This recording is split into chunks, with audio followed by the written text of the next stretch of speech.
약속을 믿기에 오늘도 믿음으로 주 앞에 나왔습니다. 두세 사람이 주의 이름으로 모인 곳에 내가 함께하는 그 약속에 따라 오늘도 감사함으로 하나님의 임재를 확신하며 주 앞에 예배합니다. 오늘 주 앞에 나온 주의 자녀들을 축복하시되 하나님이 우리에게 은혜와 평강 주기를 원하신다는 그 하나님의 그 마음이, 그 축복이 오늘 이 자리에 참여한 하나님의 자녀들 가운데 온전히 임하게 하여 주옵소서. 주여, 내 삶에 늘 하나님의 은혜와 평강이 다함이 없고 한순간도 멈추신 적이 없음을 우리가 믿습니다. 주님의 은혜와 평강이 우리와 늘 함께 했기에 오늘도 이 힘든 세상, 어려운 세상, 또 고통스러운 이 세상을 감당하며 나아갑니다. 주님, 오늘 머리 숙인 주의 자녀들을 붙잡아 주시고 말씀 안에서 강하게 하시고 또 주의 소망 가운데 담대한 하나님의 자녀 되게 하여 주옵소서. 주님, 찬송할수록 우리의 영이 새로워지고 기도할수록 하늘문이 열리며 주의 말씀을 들을수록 우리 마음의 신비가 더욱더 굳건한 반석 위에 서게 될 줄 믿습니다. 한 번이라도 더 말씀 듣는 것이 우리를 자유케 하며 우리에게 평안과 안식을 줌을 믿습니다. 주님, 이 오후 시간 주 앞에 나와 예배하는 한 심령 한 심령을 붙잡아 주시고 오늘도 내주하시는 성령님을 인하여 기쁨을 얻는 복된 시간 되게 하여 주옵소서. 주여, 우리가 성령님에 관한 말씀들 나누고자 합니다. 주께서 함께 하시고 필요한 하나님의 말씀을 통하여 성령님과 더욱더 친밀한 주의 자녀 되게 하여 주옵소서. 주님, 이 시간에 하나님 앞에 가경의 목적에 따라 하나님 앞에 올려드린 물질들이 있습니다. 하나님 받으시고 하나님의 영광을 위하여 귀히 쓰임받는 물질 되게 하여 주옵소서. 또 무엇보다 복직에 감사하며 더욱 활기차고 행복한 직장생활과 건강한 가정을 만들기를 원하는 그 기도 제목이 상달되게 하시고 응답하시는 하나님의 그 축복이 온전히 삶 가운데 임하게 하여 주시옵소서. 이 물질이 사용되는 곳에 주의 은혜가 있게 하시고 축복이 있게 하여 주옵소서. 동일한 은혜가 오늘 머리 숙인 모든 가정 가운데 함께 하여 주옵소서. 감사하며 예수님의 이름으로 기도드리옵나이다. 아멘. 아멘. 네. 오늘 우리가 이 성령님에 관한 우리 성령님과 친밀한 세 번째 시간입니다. 중간에 여러 행사가 있어서 하지 못했었는데요. 다시 이제 지금 세 번째 우리가 성령님에 관한 말씀들을 살펴보면서 성령님과 더욱 친밀한 저와 여러분들이 되었으면 좋겠습니다. 그래서 오늘은 우리가 성령님과 친밀하기 위해서는 성령님을 알아가야 되는데요. 창조와 일반 은총, 일반 은혜를 베푸시는 우리 성령님의 역할에 대해서 좀 우리가 살펴봤으면 해요. 왜 그러냐면은 우리가 오순절 성령의 역사에만 성령님이 이렇게 집중되다 보니까 성령님의 어떤 그런 능력, 파워, 권능 쪽에만 우리가 성령님에 대한 인식을 갖기가 쉬워요. 아닌가 다를까 한국교회 많은 경우에 성령님에 대해서도 이렇게 인격적인 성령님보다는 굉장히 이렇게 능력을 행하는, 권능을 행하는 이런 쪽으로 성령님을 좀 제한해서 생각하는 게 많이 있습니다. 그러나 분명한 것은 우리는 삼위일체를 믿어요. 그래서 삼위일체를 믿기 때문에 성령님의 역사를 이렇게 제한해서 능력적으로만, 은사 이런 쪽으로만 국한되지 않도록 저 여러분들이 좀 기억했으면 좋겠고, 또 우리가 오순절 성령 강림 이후로 성령님에 관한 말씀을 보고 있습니다만 오순절 강림 때만 성령님이 이 땅에 오셔서 역사하신 분이 아니거든요. 그래서 그러기 때문에 우리가 좀 성령님에 대한 올바른 이해를 갖고, 그리고 성령님과 더욱더 우리가 또 친밀해지는, 가까워지는 그런 계기가 됐으면 좋겠습니다. 그런 가운데 오늘은 좀 이 성령님의 역사 가운데 구약에 나타나셔서 역사하셨던 우리 성령님을 좀 살펴보면서 이 구약에 역사하셨던 성령님은 오늘도 동일하게 우리 가운데 역사하신다는 것을 우리가 다시 한번 확신하면서 성령님을 알았으면 좋겠습니다. 그래서 들어가는 말 우리 한번 첫 번째 읽어볼까요? 우리는 성경에서 두 종류의 성령 역사를 경험하게 됩니다. 그 다음 하나는 오순절날 임하신 성령님이시고 또 하나는 이미 창조에서부터 역사하신 성령님이십니다. 그 다음 우리는 성령을 이해하는 데 있어서 먼저 두 종류를 구분해야만 합니다. 그러니까 말을 편하게 해서 우리가 이렇게 구분해서 첫째, 둘째 이렇게 설명하죠. 실질적으로는 다 포괄적으로 우리가 성령님에 대해서 우리가 알아야 됩니다. 구약에는 성령님이 가만히 계셨다가 신약 때 나타나셔서 막 일하셨다. 그때는 99%만 일하고 신약 때 오순절 성령 강림 후에 100% 일했다. 그렇지 않습니다. 성령님은 구약에서도 역시 100% 성령님이 임하셨다는 사실에 대해서 우리들이 오해하지 않았으면 좋겠습니다. 그래서 성령님의 역사를 너무 신약 시대에 짧게 보지 않는 우리가 됐으면 좋겠는데요. 다음 볼게요. 우선 이 두 가지 내용 중에 이제 오순절 우리 성령 강림절과 연관해서 말씀을 보고 있기 때문에 오순절 성령에 관한 이 말씀 역시 구약에 이미 예언되어 있다는 것을 우리들이 좀 보여주는데요. 자, 여기 한번 볼게요. 이 구약뿐만 아니라 신약에 우리 관계, 예수님과 제자들이 뭐라고 했는가, 특별히 예수님이 제자들에게 뭐라고 했는가를 좀 먼저 볼게요. 우리 예수님의 말씀, 요한복음 7장 39절 한번 다 같이 읽겠습니다. 예수께서 아직 영광을 받지 못하신 거로 성령이 아직 저희에게 계시지 아니하시더라. 이렇게 됐어요. 저희에게, 초점이 이제 저희에게 계시지 않은 것이지 역사를 하고 있습니다. 우리는 그걸 어디서 볼 수 있습니까? 예수님이 세례 받으시고 올라오실 때 하늘문이 열리며 비둘기 같은 성령님이 임하신 거 여러분 아시잖아요. 그리고 주님이 다니실 때마다 성령이 기름 붓듯 하심에 두루 다니시며 착한 일을 행하셨다. 그래서 귀신 들린 자들을 쫓아내고 마귀의 눌린 자를 자유케 하는 그런 역사를 하지 않았습니까? 그래서 예수님이 행하신 그 모든 것들이 다 성령이죠. 심지어는 40일 동안 금식 기도할 때 광야로 나가서 하실 때 누가 내모르셨어요? 광야로요? 성령님이 예수님을 광야로 내모르셨다 그러셨어요. 성령님이 모든 걸 하셨거든요. 심지어 예수님이 잉태할 때도 누가 잉태케 하셨어요? 성령님이 하셨죠. 그러니까 성령님이 역사를 해요. 근데 여기서는 뭐냐면 아직 영광을 받지 못하신 거로 성령이 아직 저희에게 계시지 않더라. 영광 받는 건 뭡니까? 주님이 죽고 부활한 거죠. 네, 주님이 죽고 부활 승천하지 않으셨기 때문에 성령님이 아직 저희에게 계시지 않더라. 그랬을 때 여기서 나타난 이 성령님은 구약과 달리 오순절 성령의 역사는 내주하심에 아주 초점이 많이 들어져 있어요. 구약에서는 성령님이 임했다가도 죄를 범하면 성령님이 이렇게 떠나가요. 그리고 구약에서는 특별한 선지자, 제사장, 왕과 같은 사사와 같은 특별한 사람들에게 성령이 임했어요. 특별한 은사자에게 성령이 임했어요. 그러나 죄를 범하면 성령님이 떠나갔다고. 그래서 우리가 잘 아는 시편 50편에 성령님 나를 떠나지 마옵소서 이런 기도를 다윗이 밧세바의 그런 죄 때문에 그런 기도를 하지 않습니까? 그런 것처럼 구약에서는 그랬어요. 근데 신약은 우리 안에 성전 삼고 영원토록 계신다는 게 성령님의 역할이 구약과 신약에서 큰 차이가 있습니다. 어쨌든 여기에서 아직 저희에게 계시지 않다라고 해서 성령님이 안 계신 것이 아니에요. 그런 걸 이해하고, 자, 또한 예수님의 사도행전 1장 4절 말씀 한번 읽겠습니다. 저희에게 분바여 가라사대 예루살렘을 떠나지 말고 내게 들은 바 아버지의 약속하신 것을 기다려. 여기 아버지의 약속하신 게 이게 구약이 약속한 거잖아요. 그 약속이 요 밑에 안 보일 것 같은데요.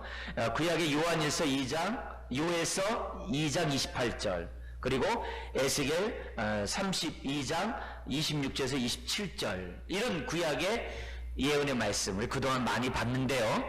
그 예언이 뭐냐면 종말에 메시아의 날 하나님 나라가 임하면 성령님이 오셔서 우리들에게 이러이러한 일들을 행하신다. 너희에게 굳은 마음을 제하고 부드러운 마음을 줄 것이고 너로 하여금 율법을 지키는 순종하는 자가 될 것이다. 근데 그 당시에 그 율법을 성령이 임함으로 율법을 지키는 자가 된다는 말을 그 당시 초대교회 때 갈라디아 교회 같은 데서는 오해를 했다고 했죠.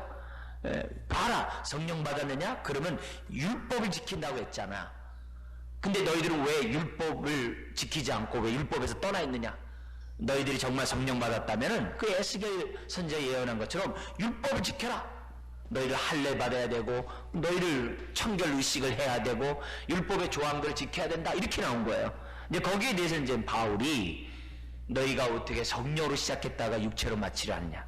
너희가 성령을 받은 것이 율법을 지킴으로 성령 받았느냐. 믿음으로 받지 않았느냐. 어찌하여 그들 말에 현혹되느냐. 내가 너희에게 전한 복음에 다른 복음을 전하면 율법을 전해준 천사라 할지라도 저주받을 것이다. 이렇게 얘기하면서 아주 강력하게 얘기하게 되는데요.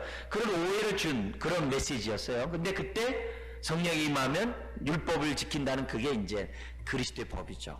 율법의 정신에 따라서 서로 종노릇하는 그 말씀, 우리 지금 갈라디아서 5장 13절 14절에 그 말씀이죠.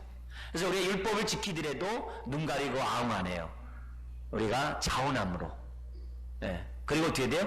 지속적으로, 그리고 전심으로, 그것도 감사함으로 우리들이 하나님의 말씀을 지키죠. 근데 이런 모든 일을 누가 가능하게 한 거예요? 우리 안에 계시는 성령님이 한다는 거죠.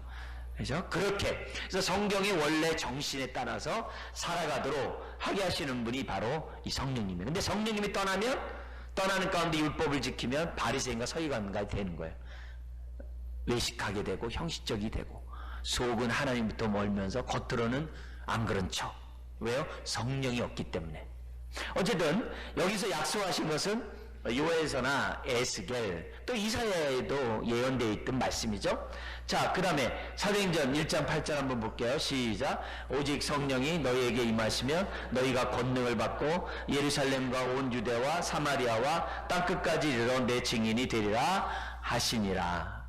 이렇게 하면서 예수님은 오순절 성령님에 대한 이 얘기를 많이 이렇게 강조를 해요. 그래서 성령의 큰 강조들이 아까 뭐가 차 있다 그랬어요? 내주하심. 그리고 한번 들어오면은 영원토 떠나지 않은. 이게 이제 구약과 큰 차이고요. 그리고 또 하나, 아까 얘기했습니다만 또 하나 또 차이점이 뭐가 있습니까? 구약에서는 성령님이 선지자, 제사장과 왕, 사사, 특별한 은사자들에게 직분자에게 임했는데 신약에서는 어떻게 해야 돼요? 모든 사람, 예수 믿는 모든 사람 안에 성령님이 거하신다는 거예요. 그래서 저와 여러분들이 다 뭐예요? 성령님을 모신 자가 됐고, 저와 여러분들이 다 어떻게 돼요? 하나님의 아름다운 덕을 선전할 수 있는 모든 능력을 가진 사람이 되었다는 거예요. 그래서 나를 보지 말고 내 안에 있는 성령님을 보는 게 믿음이에요. 나를 보지 말고 내 안에 있는 성령님을 보면 나는 약하지만 나는 강할 수 있어요. 나는 무명한 자지만 유명한 자같이 할 수 있어요. 나는 비록 부족한다 할지라도 내 안에 있는 성령님은 달라요. 자, 그래서 오순절 성령에 대해서 특별히 얘기하고 있습니다만 이 성령님이 이미 구약에 있다는 거죠. 다음 페이지 한번 볼게요. 그래서 오순절날 이전에 성령님의 사역을 한번 먼저 보겠는데요. 창조 사역이에요. 이 창조 사역인데 창세기 1장 2절 같이 한번 읽어볼까요? 땅이 혼돈하고 공허하며 흑암이 깊음 위에 있고 하나님의 신은 수면에 운행하시니라. 여기 보면 하나님의 신은 이제 성령님이죠. 그러니까 창세기 1장 2절에 이미 성령님이 등장해요. 1장 1절은 누가 등장해요? 성부 하나님이. 태초에 하나님이 천지를 창조하시니라. 성부 하나님이 등장하고 바로 1장 2절에 하나님의 신 성령님이 지금 딱 등장을 해요. 근데 그분이 어떤 일을 해요? 수면에 운행하더라. 이 수면에 운행한다는 이 말은 암탉이 뭐냐면 알을 품는 그런 행위와 같아요. 알을 왜 품어요? 병아리가 나오죠. 생명의 역사가 나타나는 거죠.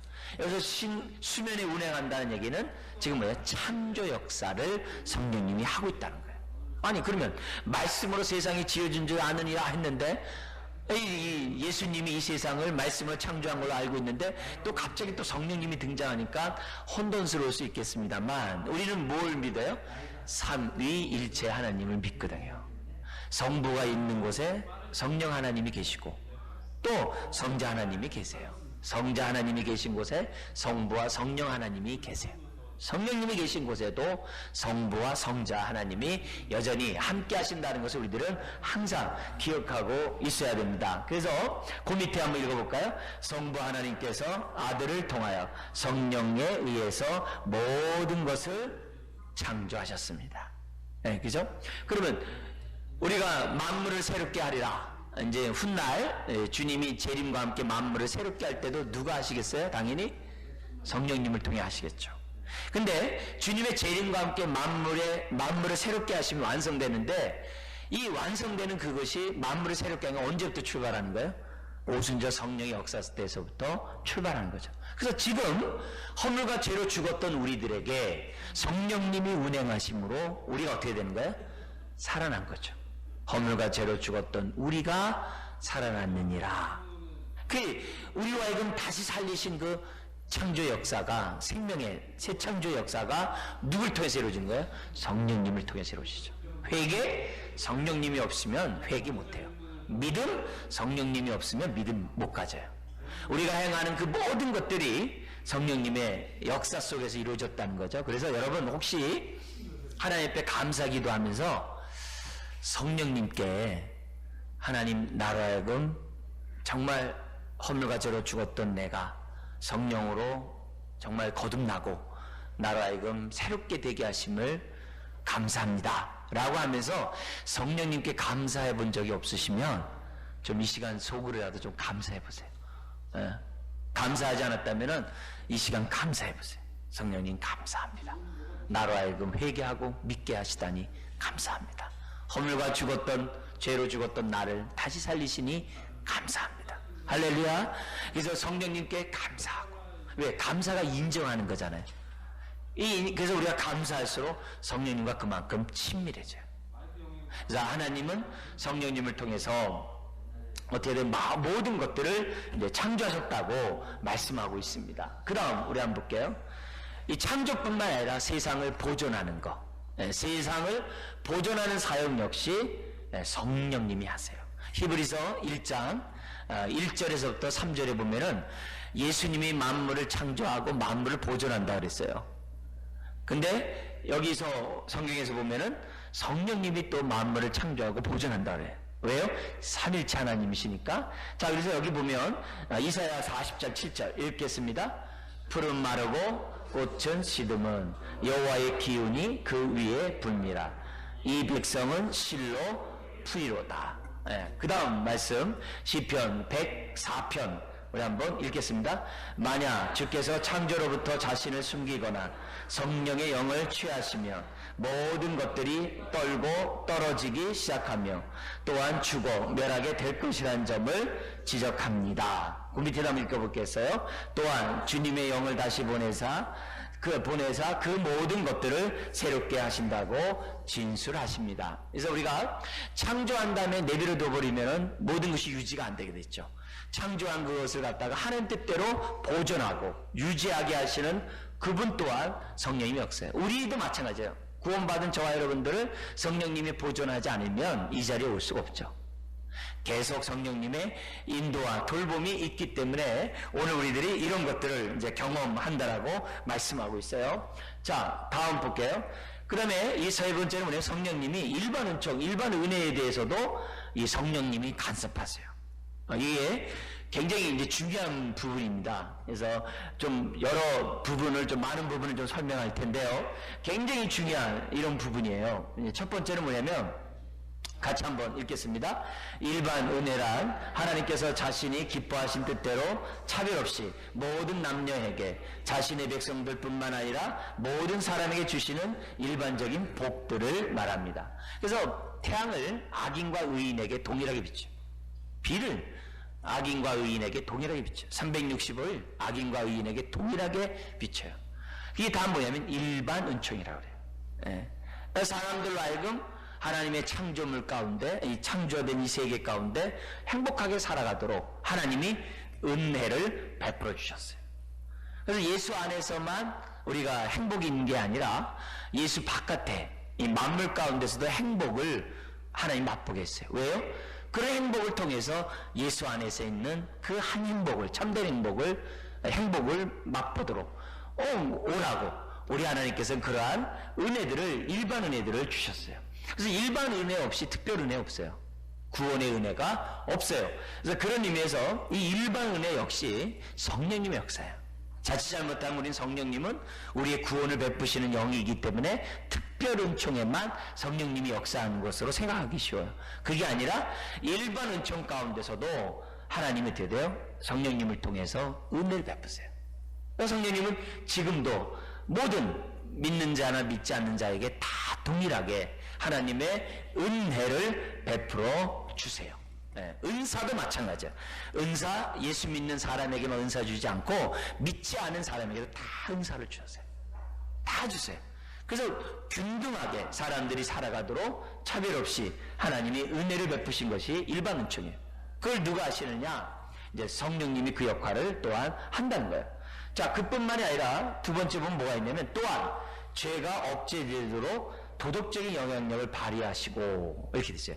죄를 억제하도록 도덕적인 영향력, 사람들에게 양심을 일깨워요. 성령님이.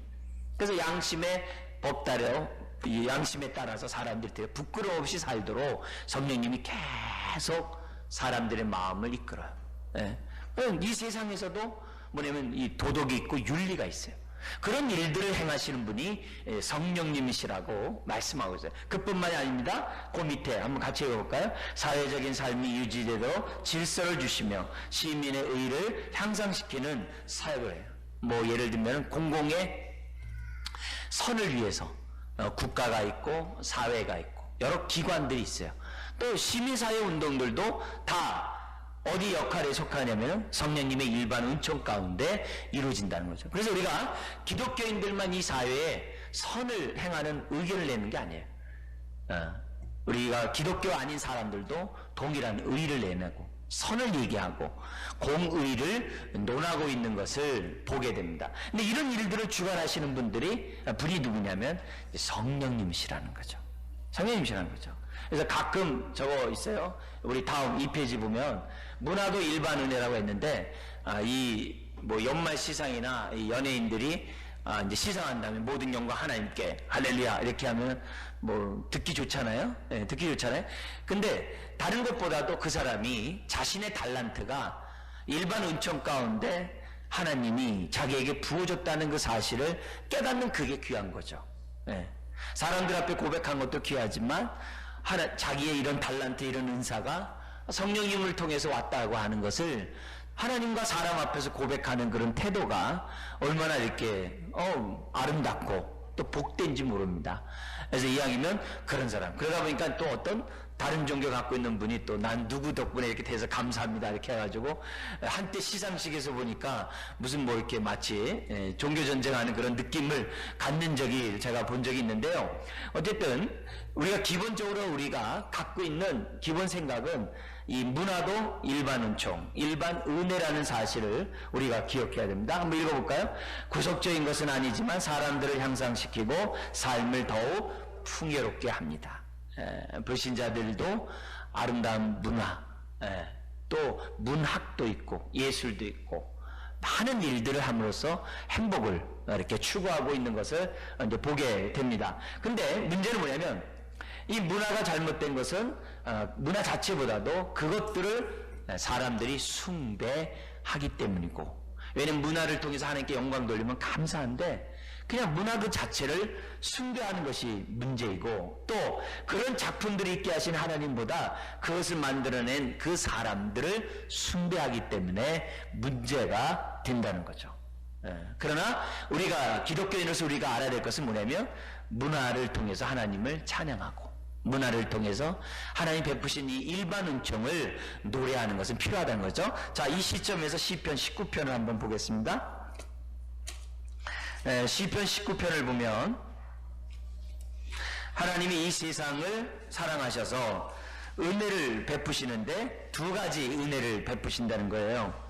지금 우리 이 말씀과 연관해서 우리 보겠는데요, 두 가지 은혜를 베푸시는데요, 다시 한번 눈으로 우리가 많이 익숙한 말씀이지만 짧은 본문 안에서 다 설명하기 때문에 보겠습니다. 1절부터 6절까지는 무슨 얘기예요? 일반 은총. 일반 은혜에 대해서 우리에게 베푸신 거예요. 믿는 자나 믿지 않는 자나 공히 누리는 하나님의 은혜입니다. 자, 그래서 1절부터 6절인데 이것이 두 가지로 나누게 돼 있죠. 4절 상반절까지 첫 번째 단락이 있는데요. 한번 읽겠습니다. 하늘이 하나님의 영광을 선포하고 궁창이 그의 손으로 하신 일을 나타내는도다. 날은 날에게 말하고 밤은 밤에게 지식을 전하니 언어도 없고 말씀도 없으며 들리는 소리도 없으나 그의 소리가 온 땅에 통하고 그의 말씀이 세상 끝까지 이르도다. 지금 뭐냐면 이 세상 하늘 궁창을 하나님이 창조했는데, 날을 창조하고 밤을 창조했는데, 낮밤을 창조했는데 언어가 없어요. 말씀도 없어요. 그런데 그 모든 것이 하나님의 영광을 노래하고 있다 그래요. 근데 우리 지금 이 땅에서는 어떻게 해야 돼요? 많은 음악가들, 많은 문학가들이 바로 그 노래하는 이 하늘과 궁창을 보면서 하나님께 영광 돌리기보다는 자연주의 숭배에 빠지는 사람들도 많고, 그죠? 저마다의 어떤 우상에 빠져가지고서 노래하는 사람들이 참 많아요. 그게 아니라는 거죠. 그러면서 뭐냐면 4절 하반절에서부터 6절까지는 하나님이 창조한 이 천지 만물 가운데 가장 아름다운 걸작품이 있는데 그게 뭐냐면 태양이라는 거죠. 그래서 4절 하반절에서 6절까지 읽겠습니다. 하나님이 해를 위하여 하늘에 장막을 베푸셨도다. 해는 그의 신방에서 나오는 신랑과 같고 그의 길을 달리기 기뻐하는 장사 같아서 하늘 이 끝에서 나와서 하늘 저 끝까지 운행하며 그의 열기에서 피할 자가 없도다. 그래서 태양의 온기를 피하는 사람 아무도 없어요.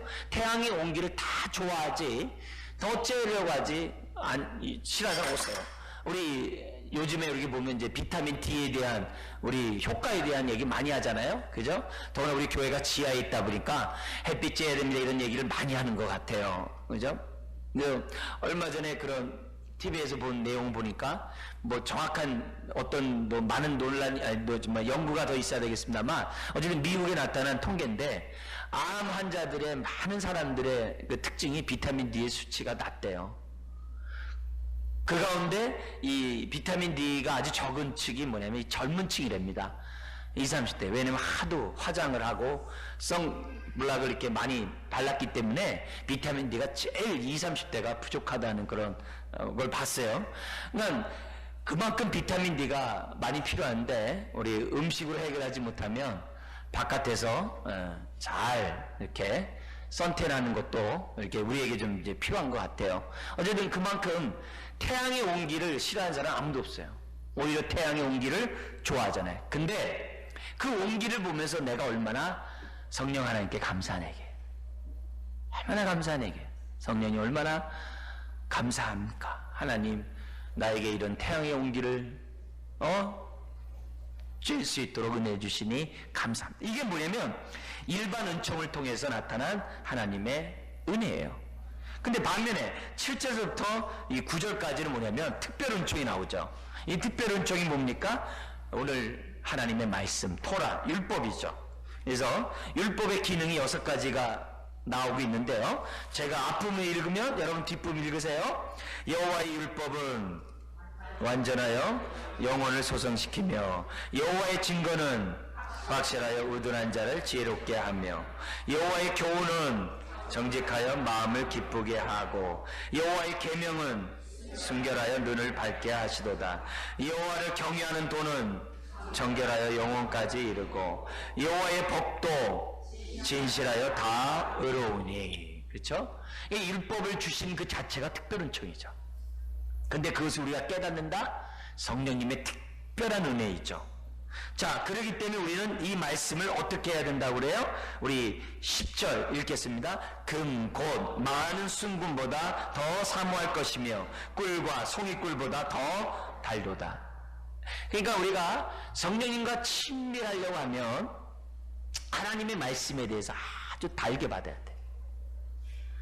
하나님의 말씀이 꿀과 송이꿀보다 더 달지 않으면서 성령님과 친밀해지려고 한다. 있을 수가 없어요. 있을 수가 없어요. 우리가 성령님과 친밀하려면 말씀 충만해야 돼요. 그럴 때 우리가 성령님과 굉장히 가까워져요. 아주 친밀한 사람이 되어야 한다는 거죠. 그럴 때 그래서 하나님 말씀이 아주 꿀과 꿀, 송이 꿀보다 더 달 때 어떤 은혜가 임하느냐, 이게 중요한 거예요. 요게 진짜예요. 내가 성령 받았다 그러고 말씀에 내가 은혜 받았다라고 얘기하면서 11절 이하가 안 나오면 가짜예요. 그건 자기 기분에 흥분한 거고 자기 기분에 좋은 거예요. 성령의 역사가 있으면 100% 11절 이하의 반응이 나와야 돼요. 반드시 나와야 돼요. 이게 성령의 영과 거짓 영의 딱 분별의 근거이기도 합니다. 그래서 첫 번째는 어떤 은혜가 나타나냐면 11절 읽어볼까요? 또 주의 종이 이것으로 경고를 받고 이것을 지킴으로 상이 큽니다. 뭐냐면 경고를 받는 게 반드시 있어야 돼요. 하나님의 말씀이 어떻게 돼요? 내 심령에 딱 내 삶에 비춰짐으로 경고를 받아야 돼요. 빠바바바 하면서 빨간불이 빠다다다 틀어야 돼. 그죠? 그래서 경고를 받고 이것을 지킴 상이 큽니다 하면서 뭐라고 얘기하냐면 그 다음 말 보세요. 자기 허물을 능히 깨달을 자 누구리요 나를 숨은 허물에서 벗어나게 하소서. 그래서 하나님의 말씀을 통해서 은혜를 받은 사람의 첫 번째 특징은 회개예요. 내 죄를 깨달아요. 그리고 죄에서 벗어나려고 몸부림쳐요. 이게 성령 받은 사람들의 큰 특징이에요. 그래서 두 번째 특징이 나와요. 이 13절인데요. 같이 한번 읽겠습니다. 또 주의 종에게 고의로 죄를 짓지 말게 하사 그 죄가 나를 주장하지 못하게 하소서. 그리하면 내가 정직하여 큰 죄가에서 벗어나겠네가. 두 번째가 뭐예요?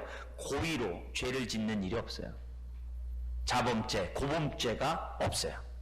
성령의 인도함 받은 사람의 특징, 앞에서 회개한 사람의 특징을 보면요, 고의로 죄를 범하는 사람 없어요. 고의로 안 갚음을 하고 고의로 막 이렇게 하는 사람이 없어요. 네. 세 번째 어떤 특징이 있냐면 이 성령 가운데 은혜를 받는 사람 특징이 14절에 나오는데요. 읽겠습니다. 나의 반석이시오 나의 구속자이신 여호와여 내 입의 말과 마음의 묵상이 주님 앞에 연락되기를 원하나이다. 네. 여기서 이 내 입의 말과 마음의 묵상이 주님 앞에 연락되기 원한다라는 이 말이 1차적으로 뭐에 대한 얘기예요? 네. 우리는 로마서 7장에서 볼 수 있죠. 뭐예요? 원하는 바 선은 행치 아니하고 원치 않은 바 악을 행하는 자신의 모습을 향해서 오란하는 공고한 자로다. 누가 나를 이 사망의 몸에서 해방하려 하고 외쳤던 그 바울의 그 탄식이 바로 이 14절이에요. 그러니까 내 입의 말과 내 마음의 묵상이 뭐겠어요? 토라의 말씀대로 살기로 하지만 토라의 말씀대로 내가 온전히 살지 못한 것에 대한 이 탄식이 세 번째로 나타나야 그 사람이 진짜예요. 그게 진짜예요. 자, 그러면서 결국 뭐예요? 태양의 온기를 피할 수 없는 것처럼 하나님의 율법의 말씀을 피할 자 아무도 없어요. 그래서 말씀 앞에 딱 서면 다 내가 죄인인 것을 알아요. 그리고 죄에서 벗어나려고 몸부림쳐요. 근데 몸부림치려고 해더라도 안 되는 내 모습 앞에 탄식하는 것이 나예요. 그럴 때 바로 이 다음이 뭐예요? 로마서 8장이 나오는 거예요. 오라나는 공고한 자로다 한 다음에 8장이 딱 나오는 거예요. 8장이 뭡니까? 성령으로 내가 하나님의 말씀을 지키는 그 말씀이 8장에 딱 나오는 거예요. 너무 중요한 그런 메시지가 지금 있어요. 그러니까 이 19편을 통해서 하나님의 은총을 베풀 때 두 가지를 베푸셨어요. 하나는 일반 은총, 또 하나는 특별 은총. 특별 은총을 받은 저와 여러분들이 특별 은총 가운데만 있지 말고 일반 은총 가운데서도 있어야 돼요. 그래서 여러분의 전공, 여러분의 직업을 통해서 하나님께 영광을 돌리는 우리들이 돼야 한다는 거죠. 다음 페이지 한번 보세요. 자, 이런 일반 은혜, 일반 은총의 효과가 있어요. 자, 첫 번째 읽겠습니다. 죄에 빠져 있는 사람들에게 선언된 심판 집행이 연기되었다는 것입니다. 이 일반 은총이 뭐냐면 만약에 죄를 범죄한 사람에게 그 즉시 하나님이 형벌을 내리면 어떻게 돼요? 일반 은혜를 베푸지 않으면 어떻게 돼요? 다 뭐 범죄하는 즉시 막 지옥에 보내면 끝나는 거예요. 오늘 우리가 잘못했음에도 불구하고 이 자리에 기부스 안 하고 온 게 다 뭐예요? 다 주의 은혜예요. 만약에 우리가 잘못할 때만 다른 분들이 부러뜨렸다면요, 이 자리에 나올 수 있는 사람 아무도 없어요. 그러니까 내가 이렇게 멀쩡한 게 뭐예요? 일반 은총을 받고 있는 증거예요. 그래서 죄에 빠져 있는 사람들에게 선언된 심판이 그 집행이 연기가 되는 게 다 뭐예요? 일반 은혜예요. 우리가 얼마나 하나님을 믿는다고 하면서 하나님께 기쁨이 되지 못하는 사람 얼마나 많이 삽니까? 그런데도 멀쩡하게 살아있는 것은 다 뭐예요? 하나님의 일반 은혜예요.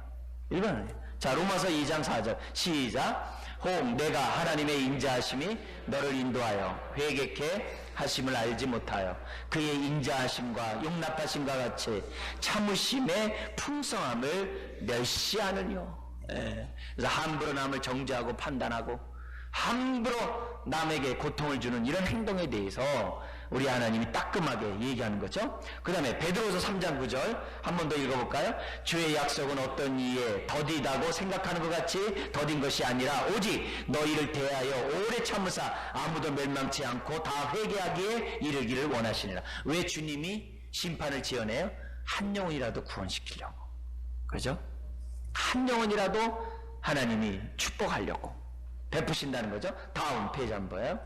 두 번째, 심판이 연기된 것뿐만 아니라 우리 같이 한번 읽겠습니다. 성령님께 사람들과 함께 하신다는 것을 하신다는 점입니다. 성령님께서라고 하면 되겠죠. 성령님께서 사람들과 함께 하신다는 그 말씀이 바로 일반 은총이에요. 누구에게도요? 모든 사람에게, 악인에게나 의인에게나 다 함께 하세요. 그 증거 가운데 하나가 뭐냐면 종교적인 성향을 다 줬어요. 그래서 사람에게 하나님이 하나님을 알만한 지혜를 다 줬다고 했어요. 그래서 우리 고대 아주 옛날에 있는 사람들도 어떻게 돼요?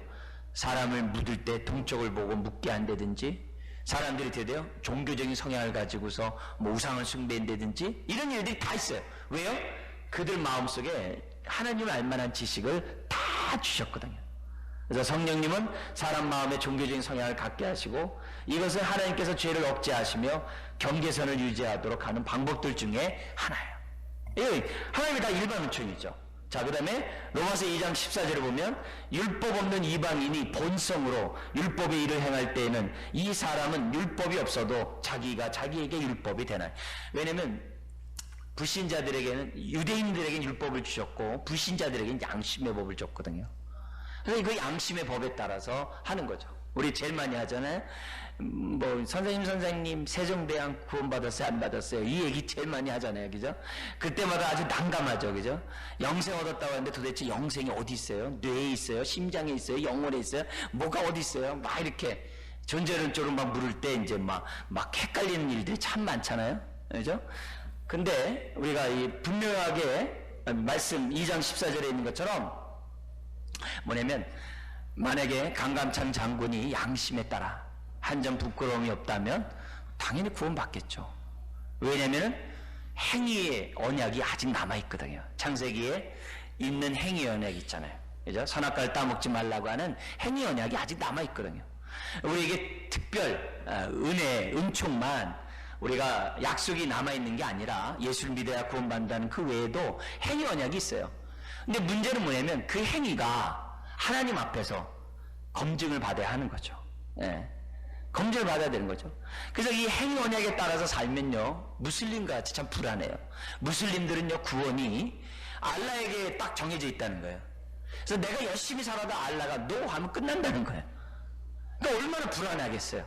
얼마나 불안하겠어요. 그러나 우리는 뭐예요? 신실하신 약속을 믿는 하나님을 믿고 있잖아요. 그죠? 그래서 우리는 약속하신 그 말씀을 믿으면 하나님이 그를 의롭다라고 우리 하나님이 약속하셨거든요. 그래서 우리는 예수를 믿고 구원의 확신 가운데 거하는 거 아니겠어요? 그게 차이가 있단 말이에요.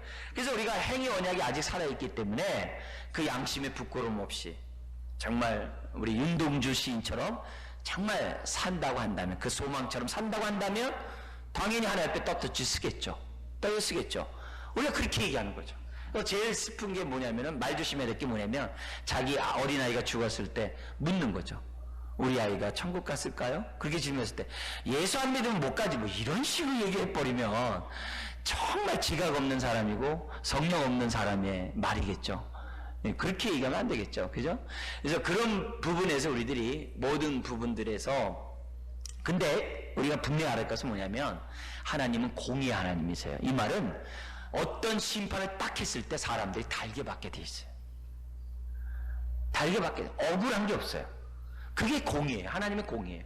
그래서 훗날 심판대 앞에 딱 섰을 때 자기의 죄에 대해서 형벌을 받으면 그 사람은 달게 받을 거예요. 예. 왜? 분명하니까. 예. 그렇지만 우리는 예수 안에 있는 사람은 심판이 없기 때문에 우리가 당당히 설 수 있는 그런 은혜가 있죠. 그래서 성령님이 모든 사람들과 함께 하세요. 누구에게도요? 불신자에게도. 예. 다음 페이지 한번 볼게요. 그의 성령님의 사역을 하고 마치겠는데요. 자, 첫 번째 우리 한번 읽어볼까요? 어떤 사람들에게 특별한 선물들을 주어 오셨다는 사실. 그래서 삼손과 같은 사람에게, 모세와 같은 사람에게, 성막을 짓는 부사들에게 각양의 은사에 따라서 하나님이 하셨다는 거예요. 이게 성령님의 사역이에요. 구약에 그렇게 역사하셨어요. 그 다음에 두 번째, 예언의 은사를 주셔서 많은 예언자들, 선지자들을 하나님이 하셨어요. 그 다음에 세 번째, 성령님은 떠나기시도 하셨어요. 그래서 이 주의 성신을 내게서 거두시 마옵소서. 넷째, 읽어볼까요? 요한이 태어날 때 성령이 충만한 가운데 출생하게 했어요. 예수님만이 아니라 세례 요한이 태어날 때도 성령 충만한 가운데 태어나게 하셨어요. 그러니까 이런 거 보면 성령님이 일거수일투족 우리들의 일상생활 속에 많이 나타나요. 우리 지금 임신하고 출산을 기다리는 우리 지체들이 있어요. 우리 지체들인데 여러분 그게 성령님의 역사예요. 그거 감사해야 돼요. 성령님 감사합니다. 잉태케 하시니 이 아이가 성령 충만한 가운데 있다가 출생하게 주옵소서. 아멘. 예, 아멘. 예. 오늘 저 두 사람 저기 임신한 우리 사람에게 두 사람한테 얘기를 했어요. 손 얹고 꼭 기도하라고. 그래가지고 이 아궁이처럼 뜨끈뜨끈해서 애가 잘 따뜻하게 자랄 수 있도록 해달라고. 그 굉장히 중요하거든요. 굉장히 중요해요. 우리 약간 여담입니다만 이게 믿음의 이 기도를 할 때 그런 뭐냐면 능력들이 있어요. 정말 능력들이 있어요. 그걸 어디서 즉각적으로 할 수 있냐면은 이 약간 이 개인 체험이고 여담이라 그랬어요. 이게 뭐냐면 귀신 들린 자에게 손 얹고 기도하면요 뜨거우니까 손치라고 막 발버둥쳐요. 우리들 손은 아무렇지도 않은데 성령님이 함께하는 거죠. 성령이 함께하는 거죠. 그래서 그런 의미에서 우리 성령 충만한 가운데 부모들이 아이를 위해서 계속 안수기도 하고 또 안수기도 하면 얼마나 좋겠어요. 아멘. 그렇다고 자기 손을 자기 머리에 얹어놓고 안수하지 마시고, 예, 어쨌든 이 성령님이 우리에게 역사하실 때 많은 그런 일들이 우리들에게 있다는 겁니다. 아주 굉장히 많은. 자, 나가는 말 우리 한번 볼게요. 그리고 때가 임함에 서울순절날 성령이 강림하셨고 또 성령님이 어떻게 역사하고 둘이 또 어떻게 연관이 있는지 우리 또 계속 보면서 성령님과 친밀했으면 좋겠습니다. 네, 기도하겠습니다. 하나님 아버지, 오늘 우리가 창조와 일반 은총을 감당하는 성령님에 대해서 우리가 지금 살펴보게 하시니 감사합니다.